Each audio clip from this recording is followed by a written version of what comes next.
Sir আপনি প্লেনের ভিতরে পাত দিতে পারবেন না। ধুর, শান্তিতে পাততেও দিলি না, থাকবো না তোর প্লেনে। ড্রাইভার, প্লেন থামা। স্যার আপনি প্লেনের ভিতরে বিরিয়ানি খেতে পারেন না। বালের কথা কস। আমি যদি বিরিয়ানি খাইতে না পারি তাহলে তোর প্লেনে থেকে কি করব?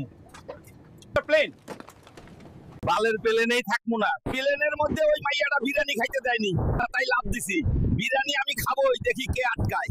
স্যার প্লেনের বাইরেও আপনি বিরিয়ানি খেতে পারবেন না। এই মেয়ে, তুমি আমার বিরিয়ানির দিকে এত তাকাচ্ছ কেন? আমি এখন কোথায় যাব? প্লেনের ভাড়া দেন, নইলে আমি যেতে দেব না। আকাশে আবার কিসের প্লেনের প্লেনটা আমার বাড়ির ওপর দিয়ে যাচ্ছে। ভাড়া লাগবে?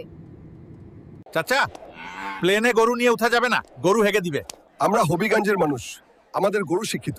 এই গরু, তোর পাসপোর্ট দেখাই।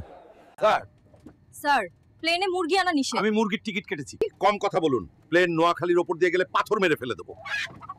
আপনি হেগে দিছেন কেন? ধানের জমিতে হেগে হেগে অভ্যাস।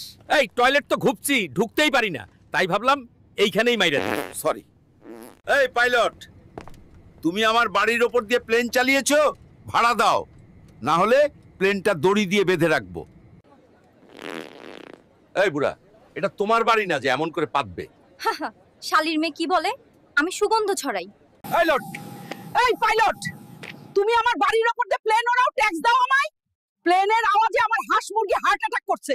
এই পাইলট, তুই আমার টয়লেটের ওপর দিয়ে প্লেন উড়িয়েছিস, আমার হাগু বন্ধ হয়ে গেছে। তাড়াতাড়ি প্লেন থেকে পালা, না হলে প্লেনে হাগু করে দেবো। প্লেনে ছাগল আনা নিষেধ। এই ছাগলের প্রেমিকা এখন দুবাইতে থাকে, আমি ওকে ওর সাথে দেখা করতে নিয়ে যাচ্ছি। হাবিবি, চলো দুবাই যাই। মাছ নিয়ে প্লেনে উঠেছেন কেন? এটা তোমার জন্য এনেছি। লজ্জায় বলতে পারছি না, আমি তোমাকে ভালোবাসি। কি বলছেন মা? ওই পাবনা পাবনা পাবনা, আপা কই যাবেন? পাবনা যাব। আপা ওঠেন, ভাড়া কিন্তু 60 টাকা, কম দিলে আকাশে নামাজে দিব।